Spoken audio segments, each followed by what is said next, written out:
En septembre 2018, Microsoft a fait un rebranding de VSTS. VSTS donc devient renommé Azure DevOps. Ainsi, TFS, Team Foundation Server, devient renommé Azure DevOps Server. Ce rebranding a été accompagné par des modifications sur l'interface graphique de VSTS. Donc là, la barre du menu qui était en haut avec VSTS, elle passe maintenant à gauche avec Azure DevOps. D'autres petites modifications ici sur le summary ou le résumé de l'exécution du build. Donc là, ils ont changé la manière dont on affiche les résultats du build. On pourrait toujours activer ou désactiver les nouvelles fonctionnalités en mode preview à partir de notre profil ici preview features. Donc là, on a plein de fonctionnalités qu'on pourrait tester en mode preview. Dans cette vidéo, on va continuer donc à voir la menu de navigation en haut. Donc ça va rien changer puisqu'on va juste ici utiliser les deux options build et release sous une menu qui s'appellerait donc build and release. Bonjour les développeurs, dans cette vidéo on va voir des exemples de tâches utiles qu'on pourrait utiliser dans VSTS, Visual Studio Team Services, dans les deux phases du build et du release. On va commencer par Post to Slack. Celle-ci nous permet d'envoyer un message à l'équipe de développement pour leur dire que le dernier build a été exécuté avec succès ou qu'il a échoué. Puis on va voir Replace Tokens. Celui-ci nous permet de remplacer des tokens prédéfinis dans le code source de l'application avec une valeur prédéfinie dans VSTS. Par la suite, on va voir Sonar Cloud qui nous permet d'exécuter des tests sur le code source de l'application pour vérifier sa maintenabilité, sa fiabilité et sa sécurité. Puis, on va voir Swap, donc qui nous permet de faire l'opération Swap sur une web app pour aller de staging vers production, par exemple. On va voir aussi App Center Publish qui permet de publier une application Android ou iOS et de l'envoyer à des groupes d'utilisateurs prédéfinis. Ensuite, on va voir Quick Web Performance Test qui permet d'exécuter des tests de charge sur une application web. La tâche Post to Slack nous permet d'envoyer un message sur la chaîne Slack. On connaît qu'aujourd'hui, les développeurs utilisent beaucoup Slack pour la communication entre eux, mais pourquoi pas aussi utiliser Slack pour dire à l'équipe de développement que la dernière build ou la dernière release a été faite avec succès ou pas. Pour l'ajouter, ici, j'ai déjà créé une pipeline CI. Donc, pour la tâche Post to Slack, on peut la mettre soit sur le CI, soit sur le CD. Ici, je vais le faire sur la CI pour la tâche du build.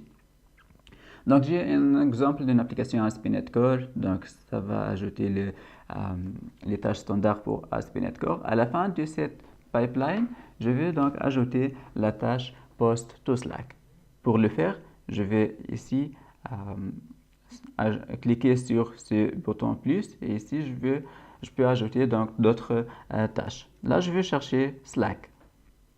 Donc, j'ai ici la tâche Slack, mais en fait, la tâche Slack, on doit l'installer séparément.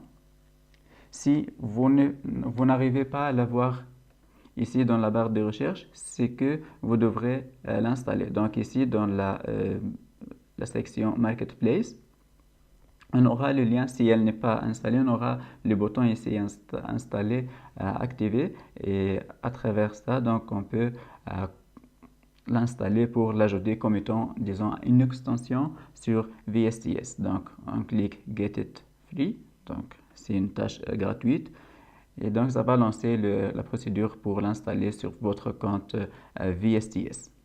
Une fois qu'elle est installée, on pourrait donc l'utiliser dans nos projets VSTS. Je vais l'ajouter à mon pipeline. Et ici, elle s'ajoute. Donc, elle est en rouge ici pour dire qu'il y a des paramètres obligatoires à ajouter. Donc, le premier paramètre, bon, commençons tout d'abord par le display name, donc le nom de la tâche qui va être affiché ici. Donc, on va le laisser par défaut Post to Slack. Le deuxième paramètre, c'est le message author. Le message author, donc, c'est le message qui va être envoyé.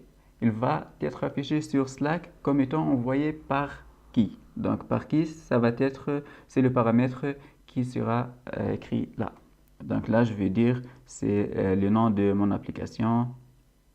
Donc, je vais copier le nom de mon application, mais vous pouvez choisir n'importe. Je vais dire Slack Task.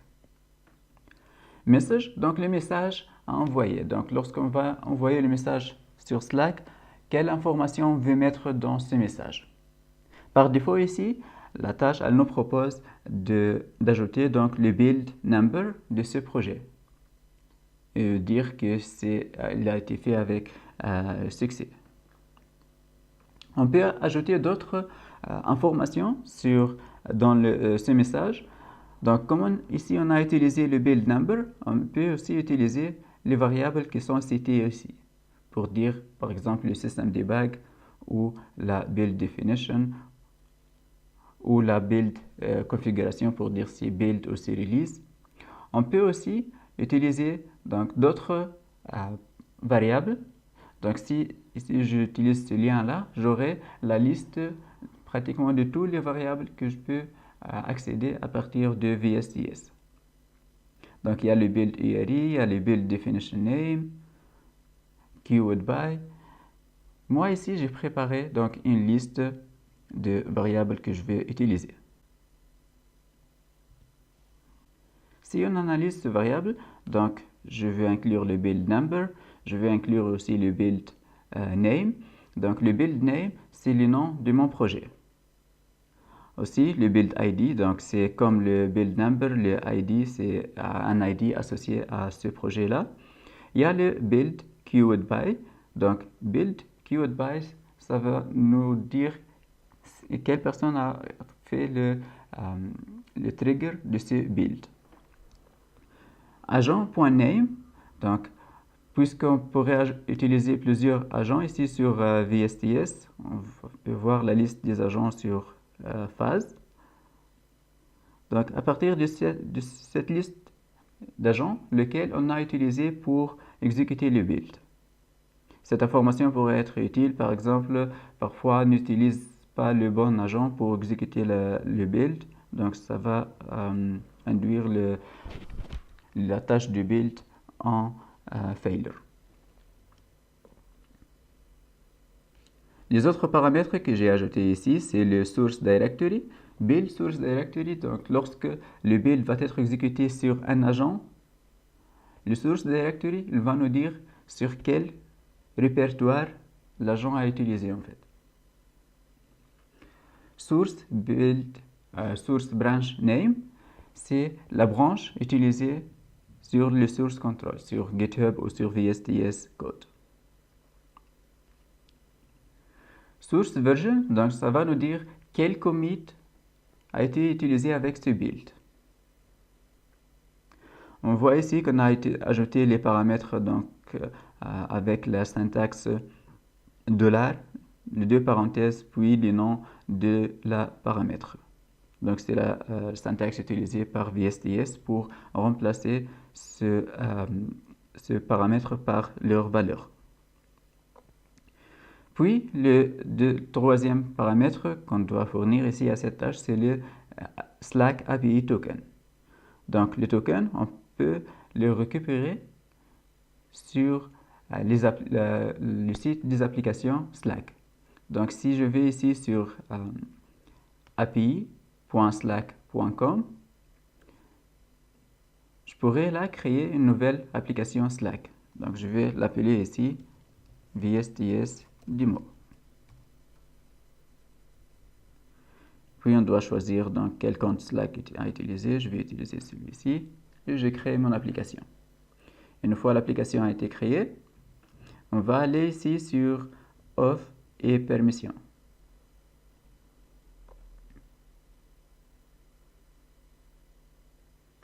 Donc on doit installer l'application dans Workspace, mais avant de faire ça, on doit ajouter les permissions nécessaires pour l'application. Donc les permissions nécessaires ici, donc il y a toute une liste, c'est juste qu'on a besoin de post to specific channels. Et une deuxième permission, send messages as le nom de l'application. Donc, save changes. Une fois qu'on a enregistré, maintenant on peut installer l'application dans Workspace. Et là, elle me demande à quelle chaîne je veux que cette application elle peut envoyer le message. Donc, je veux choisir ma chaîne que j'ai créée, VSTS. Authorize.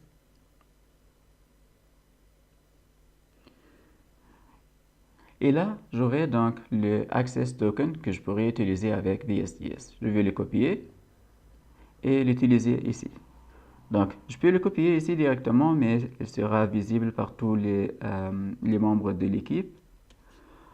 Donc, pour le cacher ou pour l'enregistrer d'une manière plus safe, plus sécurisée, je peux utiliser ici le menu variable.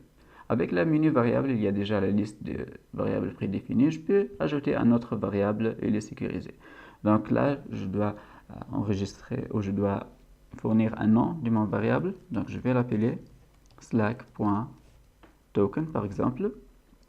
Donc c'est le nom de la valeur et puis la valeur elle-même qui sera donc le token fourni par Slack. Si je clique ici sur cette icône, donc la valeur elle va être cachée pour toujours. Donc on ne pourra plus la voir ici. Pour la référencer, donc je pourrais utiliser le nom de la valeur qui est ici slack.token. Donc je reviens sur la tâche et j'utilise donc la syntaxe pour utiliser les variables $, les deux parenthèses, puis le nom de la variable slack.token. Puis le paramètre suivant, c'est le channel. Donc ici, je vais envoyer à la chaîne VSTS. On pourrait aussi ajouter une icône, ce n'est pas obligatoire, mais là, je vais ajouter cette icône par exemple, copy image address.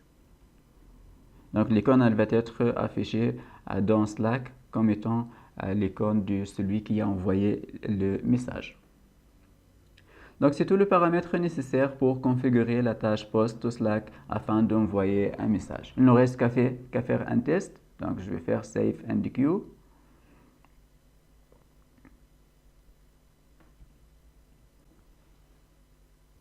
Le build a été fait avec succès, donc on doit voir maintenant notre message qui s'envoie sur ma chaîne Slack. Et ici, évidemment, donc on voit ici le message qui vient du nom de mon application avec toutes les informations concernant mon build. Donc, j'ai ici toutes les informations que j'ai mentionnées. Si je reviens maintenant sur la chaîne build, donc il y a maintenant un autre cas qu'on doit prévoir. Donc là, il envoie un message pour dire le build a été fait avec succès. Mais disons maintenant que dans le cas contraire où le build il ne se fait pas avec succès, il y a une erreur dans le build, donc le build ne s'était pas fait avec succès. Donc dans ce cas, qu'est-ce qu'on peut faire? Donc on doit envoyer un message pour dire que le build n'était pas fait avec succès. Pour le faire, on peut avoir ici pour les control options, il y a ici plusieurs options utiles qu'on pourrait utiliser. Donc, il y a ici la première, Only when all previous tasks have succeeded. Il y a la contraire de celle-ci, c'est Only when a previous task has failed. Donc, pour celle-là, on peut ajouter une autre tâche, post to Slack, pour dire que l'exécution n'était pas faite avec succès.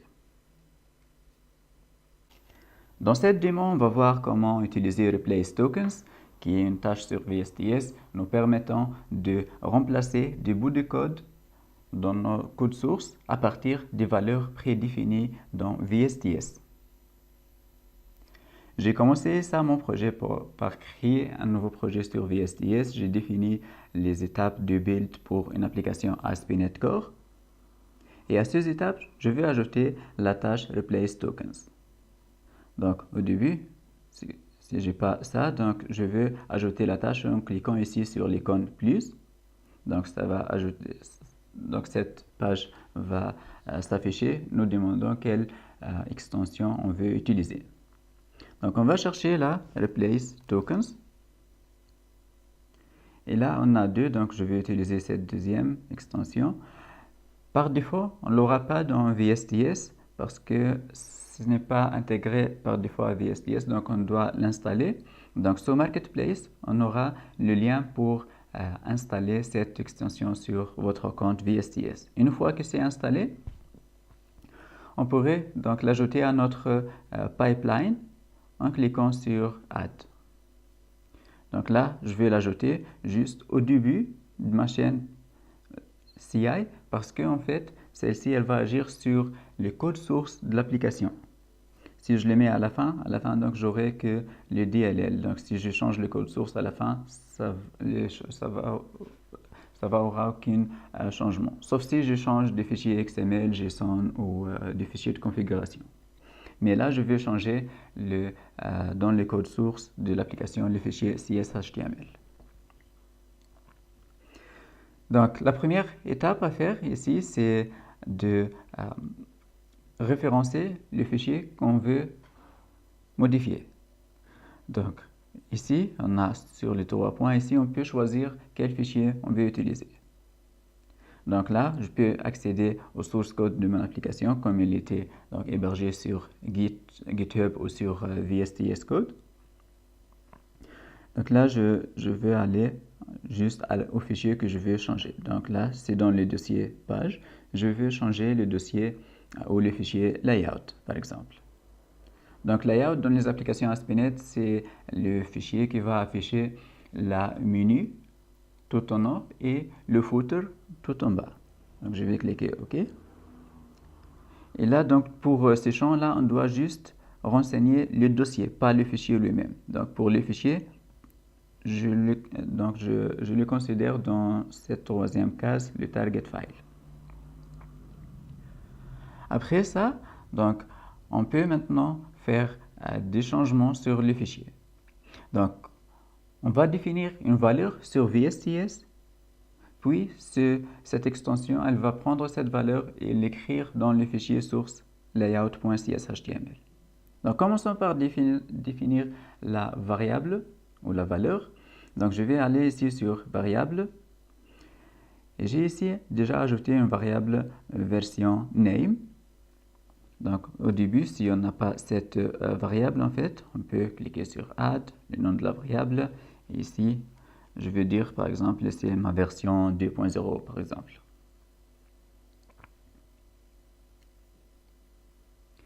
Je clique enregistrer pour enregistrer cette modification. Je reviens sur la liste des tâches. Et là, maintenant, pour permettre à VSTS de connaître comment remplacer cette valeur, donc elle doit avoir une syntaxe bien définie là, qui donc définit un token préfixe et un token suffixe. Donc, on va utiliser ces deux variables ou ces deux valeurs dans le fichier source. Donc ici, j'ai le code source de mon application ASP.NET Core sur VS Code. Je vais aller sur page layout.cshtml où je vais remplacer où je vais ajouter la variable. Ici, je vais aller au footer et je vais ajouter un élément type h1 là où je vais afficher mon build name par exemple. Donc là, c'est là où je veux insérer la variable définie par VSTS. Donc comment je peux faire? Là, je peux donc utiliser la syntaxe définie par la tâche ici. Donc le dièse et l'accolade fermante, puis la dièse avec l'accolade fermante. Et entre les deux, donc là, j'utilise le nom de la variable que j'ai définie. Donc c'est celle-là. Version name, donc je l'inclus ici. Donc ce que VSTS va faire, il va chercher dans layout.cshtml tous la syntaxe suivante. Donc le dièse, accolade ouvrante, l'accolade fermante et dièse. Il va donc remplacer celle-là par la valeur définie par la variable version name. Donc une fois que j'ai fait mes modifs, je vais le poster sur GitHub. Une fois que je l'ai posté, donc je vais faire Q. Et là, donc, ça va déclencher le release qui va envoyer le site sur ASP.NET, plutôt sur Azure Web App. Donc là, ma version actuelle du site web, c'est celle-là. Donc dans les photos, il n'y a pas le numéro de version. Si maintenant je fais rafraîchir, donc il va ajouter le numéro de version dans le photo de ma page web. Sonar Cloud nous permet de faire une analyse du code source de l'application du point de vue sécurité, fiabilité et maintenabilité. On peut l'intégrer à notre pipeline de build sur VSTS. Dans cette démo, je vais vous montrer comment on peut le faire. Donc, je commence ici par créer une application Xamarin Android. Et à cette pipeline de build, je vais donc ajouter la tâche relative à Sonar Cloud pour faire l'analyse du code. Au début, donc, je dois cliquer sur le bouton plus ici pour ajouter une nouvelle tâche. Ça va ouvrir cette fenêtre. À partir du search, je vais chercher Sonar Cloud. Donc il y en a plusieurs tâches. Je vais prendre celle relative à Prepare, Analysis, Configuration. Si vous n'arrivez pas à visualiser ces différentes tâches, c'est qu'en fait, vous devrez installer l'extension Sonar Cloud sur VSTS. Ici, dans la section Marketplace, vous pouvez le faire. Donc, vous pouvez cliquer sur la tâche Sonar Cloud, plutôt, pas Sonar Cube, et cliquer sur le bouton Installer. Donc, ça va ouvrir une nouvelle fenêtre. Vous suivez les étapes et vous aurez après Sonar Cloud installé sur votre compte VSTS. Donc, moi, j'ai déjà fait cette étape. Donc, j'ai maintenant que ajouter ces trois tâches. Donc, je vais ajouter la première, Prepare, Analysis, Configuration. Donc, le rôle de cette tâche, c'est de préparer tous les paramètres nécessaires à Sonar Cloud. Donc, elle va se connecter sur mon projet Sonar Cloud et elle va lui demander donc de faire l'analyse du code. Donc, où mettre cette tâche? VSTS il le met à la fin du pipeline, mais nous, je veux le déplacer juste avant la tâche du build. Parce qu'on veut faire l'analyse juste avant le build. On aura ici des paramètres à configurer. Donc la première, c'est le nom de la tâche qui est affichée ici. Je vais le laisser par défaut. Le deuxième paramètre, c'est Sonar Cloud Service Endpoint. Donc ici, on veut connecter VSTS à mon compte Sonar Cloud. Pour le faire, je vais cliquer ici sur le bouton plus. Donc, ça va ouvrir cette fenêtre pour entrer mes credentials sur Sonar Cloud. Donc, moi, ce que j'ai fait là, j'ai déjà créé un compte sur Sonar Cloud. Et le rôle du token, en fait, c'est de me faire connecter à mon compte Sonar Cloud. Donc, commençons par donner un nom à cette connexion. Donc, je vais l'appeler Sonar Cloud. Donc, vous pouvez ajouter le nom que vous voulez.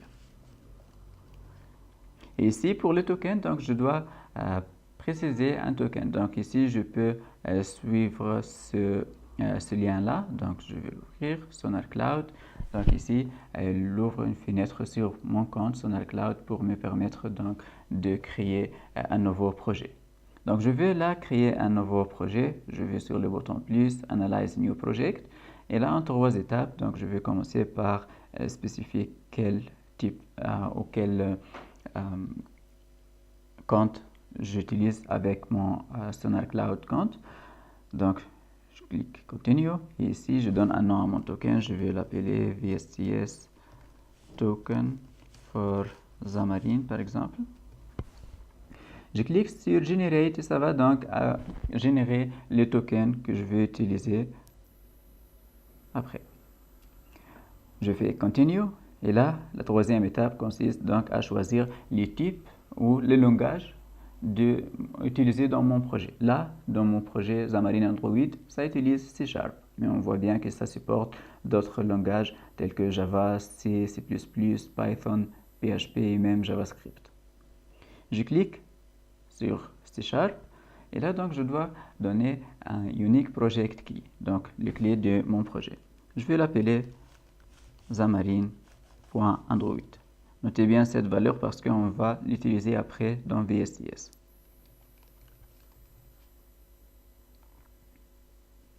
Done. Et voilà, donc maintenant on a on a fait toutes les étapes nécessaires sur Sonar Cloud. On va donc prendre le token ici. Je fais copy. Je reviens sur VSTS et je vais utiliser le token ici.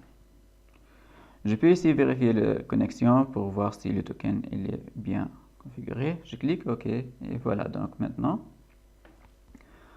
on a bien configuré la connexion vers Sonar Cloud. Donc dans Sonar Cloud, on peut donc créer plusieurs organisations et là on doit choisir laquelle je vais utiliser avec VSTS.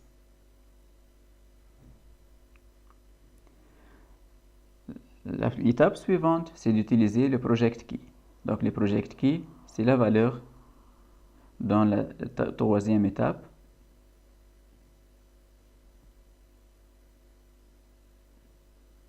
Qu'on pourrait récupérer par cliquer sur Continue une autre fois. Donc là, on aurait donc le nom de la clé qui est affiché ici.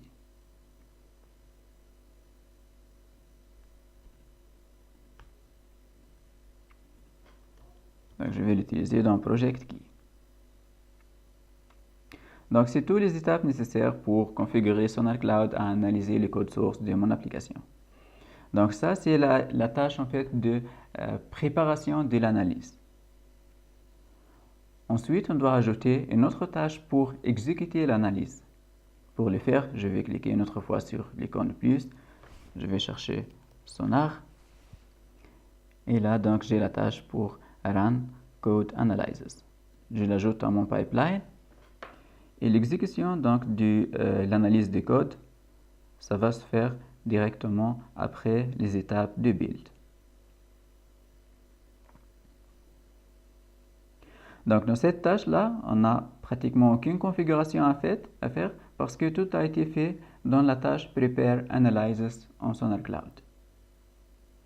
Donc, on prépare l'analyse, on fait l'analyse, puis ce qu'on doit faire, c'est envoyer les résultats de l'analyse à Sonar Cloud. Donc, c'est le rôle de la tâche suivante dans Sonar, qui est Publish Quality Gate Result.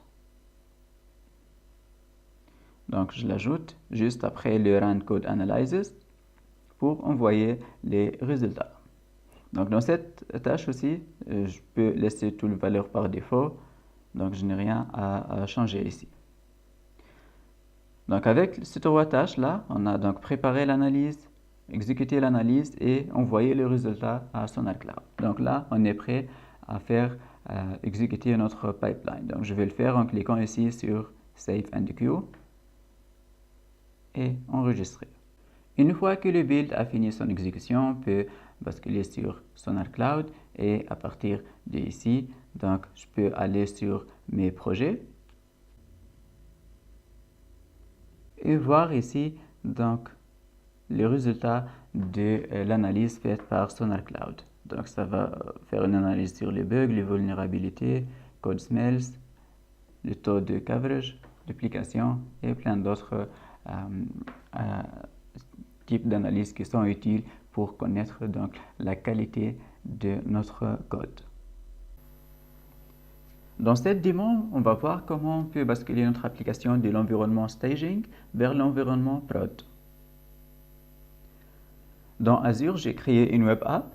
J'ai créé un slot que j'ai appelé staging. Donc, je vais utiliser cette slot dans mon migration de staging vers prod. Sur VSTS, dans ma chaîne Release, ici, j'ai l'environnement staging qui contient deux tâches. La première, donc, elle consiste à déployer l'application sur un site web ou sur une web app sur Azure. Et là, vous verrez bien que j'ai coché Deploy to Slot pour pouvoir donc déployer la slot que j'ai utilisée. Donc là, je peux choisir l'une de mes deux slots, Dev ou Staging. Là, je vais choisir Staging. Donc, après le Staging, on va exécuter des Web Performance Tests pour voir si le site web il tient au test de performance ou au test de charge. Si tout va bien, on va basculer sur l'environnement prod. Donc on va déployer la même application qui est sur le staging, on va la déployer dans l'environnement prod. Ce qui est différent avec l'environnement prod par rapport à staging, c'est que on va cette fois utiliser la web app, pas la slot, mais on va utiliser le vrai lien de la web app. Donc pour cela, j'ai pas coché ici deploy to slot. Donc je vais la déployer vers swapapp.azurewebsites.net. La tâche App Center Distribute nous permet d'envoyer l'application Android ou iOS à des groupes d'utilisateurs privés et prédéfinis. Comment on pourrait utiliser? Donc, dans notre pipeline ici, j'ai 3 environnements. Donc, dans l'environnement prod, ce que je dois faire, c'est envoyer l'application ou publier l'application sur Google Play ou Apple Store. Dans l'environnement QA, par exemple, peut-être je vais envoyer l'application dans Google Play, mais pas public à tout le monde. Je vais l'envoyer dans une chaîne bêta ou alpha. Par contre, dans l'environnement dev, je ne veux pas passer par Google Play, qui demande beaucoup de temps pour en fait mettre l'application en ligne. Surtout, c'est le cas pour App Store. Donc, dans l'environnement dev, je vais envoyer l'application directement sans passer par les stores à mes utilisateurs internes. Donc là, j'ai utilisé la tâche Deploy APK to App Center. Donc, j'ai créé cette tâche à travers le menu plus ici. Donc, je cherche App Center et j'ai ajouté cette tâche-là, App Center Distribute. Donc, pour paramétrer cette tâche, pour qu'elle prenne l'APK ou l'API générée, l'envoyer à App Center pour le distribuer aux utilisateurs, ce que je fais ici, c'est premièrement donc configurer la connexion à App Center. Donc en cliquant sur plus, on met le connection name et on met l'API token. Donc l'API token, comment on peut le récupérer? Donc à travers le portail de App Center, on peut aller sur notre compte, Account et Settings, API token, et on crée un nouveau API token. Donc juste on donne un nom à l'API token. Donc je vais dire ici du mot VSTS par exemple. Donc je vais prendre Full Access, Add New API Token et ça va générer cet API Token qu'on peut donc l'utiliser à partir de ici. Je l'ai déjà fait, donc je passe à l'étape suivante qui est ici le App Slack. Donc le App Slack, ici il veut prendre donc le username et le App Identifier. Si on va sur l'application qu'on a déjà créée, donc dans Home, je vais à l'application que j'ai créée pour cette démo. À partir de l'URL ici, on peut bien voir qu'il y a le username et le lien de l'application, ou plutôt le nom de l'application. Donc je vais copier ça, je vais l'utiliser dans App Center. Donc je le colle ici, mais ici juste j'enlève le user après le slash. Donc ici, entre les deux, en fait, il y a apps plutôt. Donc je l'enlève et je mets juste le username slash le nom de l'application. Une fois c'est fait, donc on passe à l'étape suivante qui est le release notes. Lorsqu'on va envoyer l'application à nos utilisateurs, donc on va l'envoyer en fait, on va envoyer un email avec un lien de téléchargement. Dans l'email, on veut donner à nos utilisateurs les détails sur l'application. Qu'est-ce qu'il y a de nouveau dans cette version par rapport aux versions précédentes, par exemple, comment ils peuvent installer l'application, et s'il y a d'autres étapes nécessaires pour l'installation, par exemple. Puis on a le Distribution ID. Donc, dans App Center, on peut en fait définir plusieurs groupes pour distribuer nos applications. là j'ai créé, donc App Center plutôt, il crée par défaut le groupe collaborateur. Puis moi j'ai ajouté les deux groupes, bêta testeur et interne testeur. On peut créer autant de groupes que l'on veut. Donc, on doit choisir à quel groupe on veut envoyer notre application. Donc, la différence entre le groupe ici, c'est le nombre, ou plutôt les responsabilités, ou qu'est-ce qu'on veut que chaque groupe peut voir. Donc, pour les interne testeurs, donc ça pourrait être par exemple juste les membres de l'équipe de développement, peut-être. Bêta testeur, c'est juste les utilisateurs qui sont au sein de l'entreprise. Et on peut aller à des groupes d'utilisateurs plus larges pour aller par exemple dire 10 000 utilisateurs qui utilisent l'application fréquemment, et on peut aller plus loin. Donc moi ici je vais utiliser interne collaborateur plutôt, mais si on veut utiliser interne testers par exemple, donc je clique là-dessus. Et je clique sur cette icône et j'aurai ici l'identifiant unique pour le groupe interne testeur. Donc, pour envoyer à ce groupe, je peux donc copier-coller ce lien ici, le lien plutôt du groupe ID. Copie et je l'utilise ici pour envoyer à ce groupe spécifique. Cloud-Based Web Performance Test est une tâche sur VSTS qui nous permet de faire des tests de montée en charge sur une application web.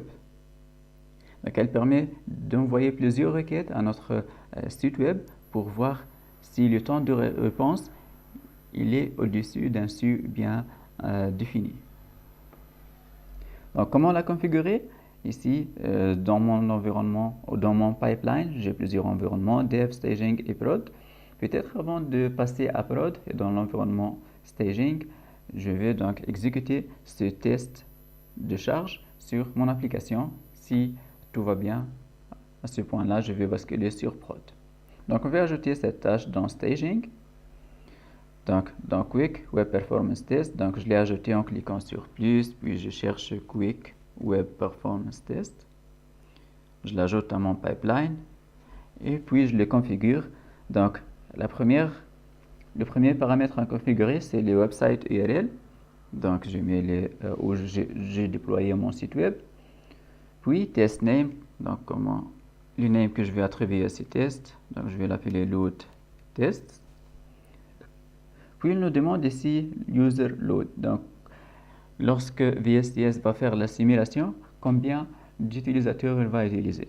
Donc là, on peut choisir de 25 jusqu'à 250.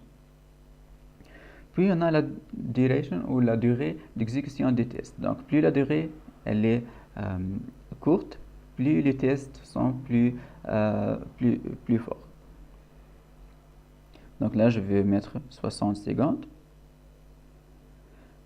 Et maintenant, donc, pour fail test if average response exceeds, donc si le temps de réponse moyenne il dépasse un certain nombre de millisecondes, c'est-à-dire que les tests de charge sont échoués. Donc, je vais mettre ce seuil défini à 300 millisecondes, par exemple. Donc, maintenant, on est prêt à exécuter ces tests sur notre application. On pourrait aussi, si on veut, donc configurer le load location, donc l'emplacement utilisé pour lancer les tests. Donc, ça va simuler les utilisateurs, ils sont dans quelle région en fait. Donc, il y a ici les régions de Azure Data Centers. Donc, on peut choisir n'importe. Et default ici, ça va pointer vers la location, ou plutôt l'emplacement de l'agent sur VSTS.